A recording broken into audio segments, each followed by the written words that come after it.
So, have you ever felt like you were just completely stuck in a situation, either personal or professional? Maybe you were like stuck with a vendor or stuck in a job or in a relationship or with a color, the walls, and you just felt like there's nothing you could do about it. You're just stuck. And we've all been there. I've certainly been there. So, the reason you're stuck is because you forgot about choices. And that's what we're going to talk about today on the podcast, Supply Chain Wake Up, with me. So come on, grab a cup of coffee. Let's have a chat because you forgot that you have choices. So here's the deal. We all get in situations where we're not happy. Maybe we're working with a vendor, a trucker, a freight forwarder, a broker, a manufacturer who's just not doing their job, who, for whatever reason, just isn't satisfying the need. And it doesn't have to be big. A lot of times when people start talking about choices and making choices, we think about big things like quitting a job or quitting a relationship or moving. Those are big choices that we make. But a lot of times we forget that we can make little choices every day. So if you're feeling stuck, you forgot that you need to make a choice. So let's talk about this. So there's been plenty of times in my job, in my life, in my career that I have felt stuck with a vendor, with a process, with a job, with whatever that I can't get out of. I couldn't make it better. And I was miserable. The thing that is kind of keeps coming to mind is the end of my career at Amazon, where I was very frustrated and very angry all the time. And I was so focused on how terrible everything was that I forgot that I had choices. And so let's talk through that because I think that's really where this is coming from today. And I know that you guys have all been here. So this is what that looked like for me. And there's another situation that's coming to mind too as I'm talking to you about this, which was a vendor, which is a very similar situation.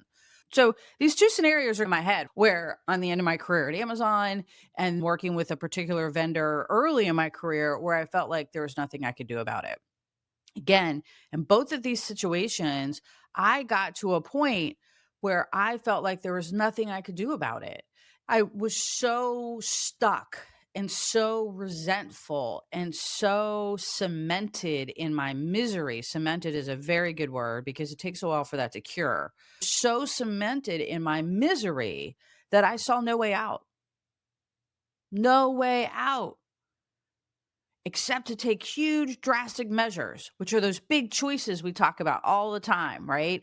You don't have to work there, right? You don't have to work with that vendor. And what happens is that when we forget that we have choices and we work ourselves all the way back into that corner, and for me at the end of my career at Amazon, what was going on was that I love to build stuff. We had mastered the international global world through Amazon Global FBA and Amazon Global Selling. We had hit the three big needs for global supply chain direct to consumer. I built all that.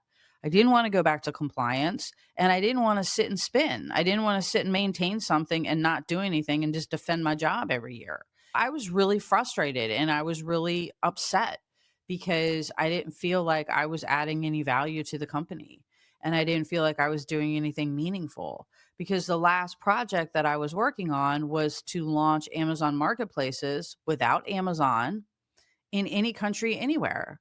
And to make that possible without following the Amazon lead meant from a technology standpoint of view at the time, the technology was shifting, was that we would have to stand up an instance of a marketplace without the structure of Amazon there to support us, which was drastically crazy, right? But hey, I figured out how to do it and save 95% of the dev time. But that was the last project. That was it. There was nothing else for me, and that's how I felt at that time at Amazon. I felt like I didn't have a choice. That was it. If I want my choices were sit here and do nothing and do meaningless maintenance work, which I can't stand personally, or to be miserable or leave. That was the choice, or leave. Or leave. And so I left because I had forgotten that there were all these little choices that I could have made along the way and still little choices I could have made right there in that moment. I could have made a ton of choices, but I didn't. I left. I don't regret it. It's what I did at that time. But I worked myself into that corner because for 7 years, I forgot that I had choices. Another example with a vendor I was working with that I inherited early in my career, it was a trucker. They came with a company with an importer that I used. They liked the trucker. The trucker was shit, but they took him out drinking and did all that stuff that make people like truckers that are shitty truckers. So it was hard and I got really mad about it and I took drastic measures again because I forgot that I could have made little tiny choices all the way. So today we are not talking about big choices, divorce, quitting your job, ending a relationship, firing a vendor. We're talking about little choices because it's the little choices that make the big differences. And if you have forgotten that you can make choices, you're not making little choices. And if you haven't been making little choices and you're feeling really resentful and frustrated and angry, especially this time of year, if you're in supply chain, it is high stress season right now. You're feeling it.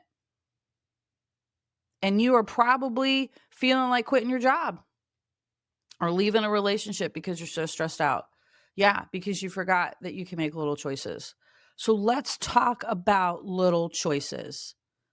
What are little choices that make big differences? Tiana and I have talked about this a little bit in some of our podcasts, in the freedoms of that we talk about all the time. We do talk a little bit about freedom of choice, but I want to talk to you about how you make the little choices every day and why they matter. Okay.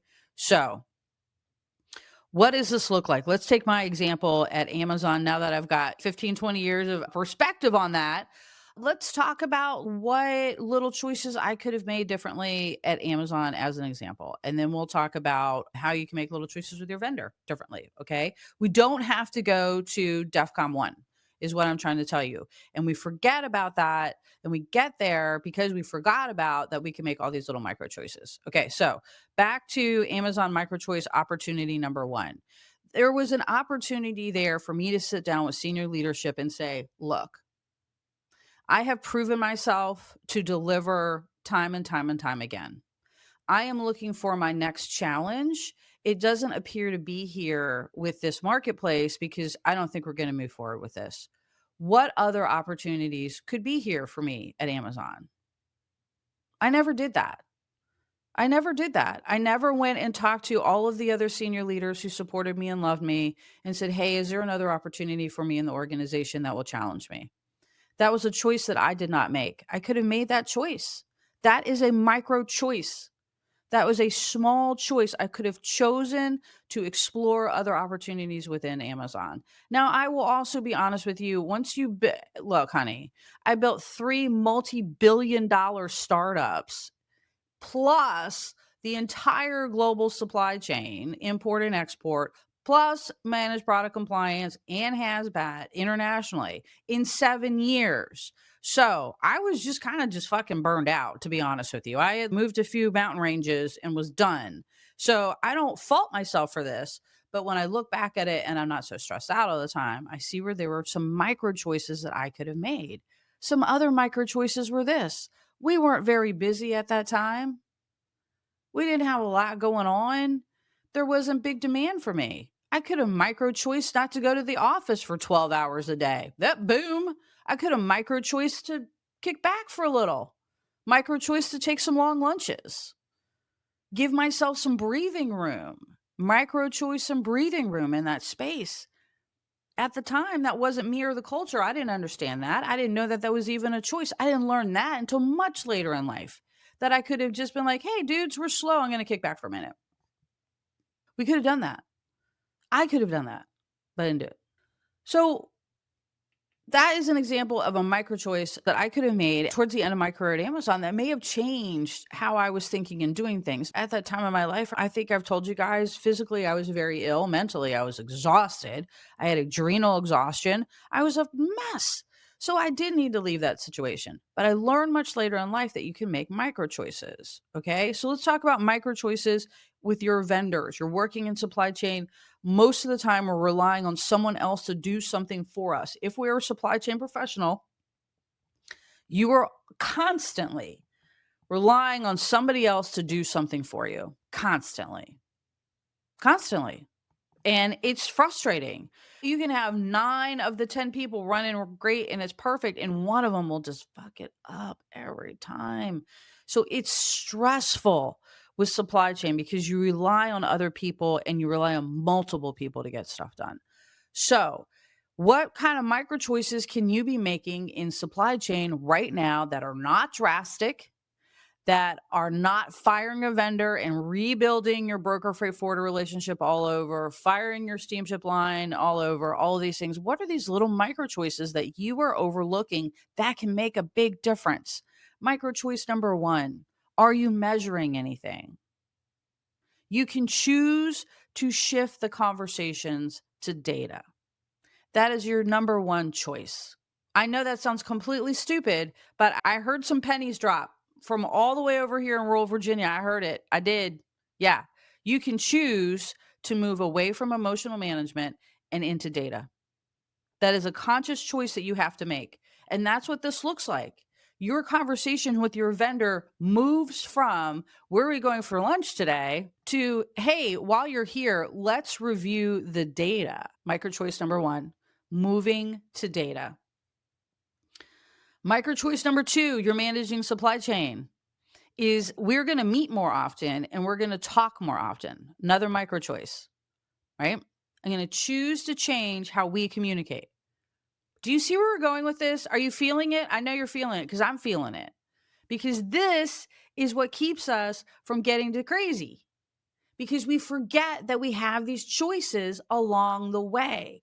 We feel like we get so wrapped up in supply chain, we get so stressed out with everything that's going on. And I have been there. I feel it, especially this time of year. I feel you, my brothers and sisters. We get so stressed out that the only choice that we can even think about is fire them. Just get rid of it. I can't deal with it. When you're at that point, and I want you to breathe, stop, breathe. Breathe with me, okay? We're just going to do one. Sometimes one's all you need. 3 is better, but one will do, okay? One breath is better than no breath. But when you get to that point where you're just clenching your fists and you're like, what the fuck? You forgot to make the little choices. That's what got you there. So stop, breathe, and think of 5 small choices that you can make. 5 small choices that you can make. When you're at that point where you're pulling your hair out and you're like, for the 14th time, why are we going through this? Small choices that you can make. So I just gave you a few. We're going to choose to talk about data, not emotions. We're going to choose to have a weekly touch base. We're going to choose to start looking for other providers while we're trying to improve the relationship with the current provider. Yes, these are the micro choices that you need to make as you're moving along. Instead of waiting until you're to the point where you're like, I'm going to fucking fire these guys. When you're at that point, you have missed the micro choices. Choosing to work with data, choosing to get quotes on a monthly basis to make sure that you're getting the best prices, choosing to add somebody else to the mix so that you have more than one provider. These are all choices. I know people are that, yeah, but that's a decision. That is a choice. A decision is a choice. Same thing. Make sure that you are making micro choices every day. And if you make micro choices every day, if you make it a habit of making a micro choice every day with your job, with your personal life, with your vendors, it will make a huge difference. So, as you know, I want to leave you with some actions here. And how do you do this and what does it look like? So, let's say that you have gotten to yourself where you're pulling your hair out, you got fist up, you're like, oh my God, I hate this vendor. I don't know what I'm going to do. I clearly have not made choices and I've gotten myself in the situation where my choices, I just want to fire these people. First, as I said, we're going to take a breath. And then I want you to talk about in your head and I want you to write down what are the things that I could have done that would have prevented us from getting to this position. Are you upset because the trucker is not picking up your freight on time? Okay. That's a good reason to fire them, but what got you here? Okay. Not just fire them, because if you don't look at what got you here, what choices you made that got you here, you're just going to choose it again. when you get the other trucker. Okay. So, what got you here? I am frustrated with this trucker because they don't pick up my freight on time. I don't know where my freight is. I'm getting demurrage bills that they won't pay because they're saying I didn't give them the delivery order. So, all along, I made a choice to accept this. So, go back and choose differently. My trucker does not pick up my freight on time. Why are they not picking it up on time? Because they say that they're not getting the delivery order before the freight arrives. Okay. We're going to choose to deliver it to you differently now. I think I've used this as an example in the past. I had this happen. And so I wanted to fire the vendor. Let me tell you, if I could have, I'd have fired their asses so quick. I couldn't stand them. And they're just the people. Mm, mm, mm, mm, mm. They had this one girl in dispatch was really good though, Tracy. So anyway, so I had a choice, right, with this situation. I could blow them up with the vendor or with the importer, or I could choose a new process. And that's what I did. I chose a different process, which was they had to sign off that they received the delivery orders when I faxed them over. It was back in the faxes. I know y'all. That's what we had to do. So I chose a different process instead of firing the vendor. This is what I want you to think about. What are the little choices that you could have made along the way or that you can make now that will make a difference? Once you have that list, then you can take action because then you know what are the choices you need to make this work. Other than that, you are just going to fire, make bad decisions, and keep repeating it over and over again. Micro choices. Write down 10. Now, what do? You got 10 micro choices, right? Here are the things that I would like to do to make this, here are the choices I want to make in order to keep this vendor on board. Then you go talk to the vendor and you go, hey, man, I think you probably been feeling it and I've been feeling it. Like the relationship isn't working out so much. I don't know if this sounds familiar to y'all, but this can also go over into your personal life. This isn't working. My freight's not getting picked up on time. I don't know where it is. We're not communicating. Like da da da, blah blah blah. Here are the things that I need to make. Here are the things that I need to make sure are changed. That's why I wanted to phrase that in a way that doesn't put that on them, right? Because if you go in there and like, here's the 10 things you need to do to keep your business, you're not going to get very far with that. I mean, you will, but they will resent you. The better way to do that are here are the 10 things that I have identified that I would like for us to review and make some choices with. These are some things that I want us to look at and decide if we can do this in order to make our relationship better. We need to make some choices together. It's about choices, micro choices, not the big choices, not the life changing black and white. Oh my God, can you believe it? Choices. It's about the micro choices. And this goes into everything, right? Your micro choices that you make all the time, your mental model, everything. Micro choices. We make tiny little choices every day for everything.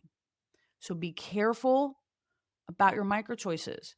And when you find yourself in that hair pulling, fist clenching, what the fuck situation, it's because you didn't make good choices. So go make better choices. Okay? That's for me. Peace out.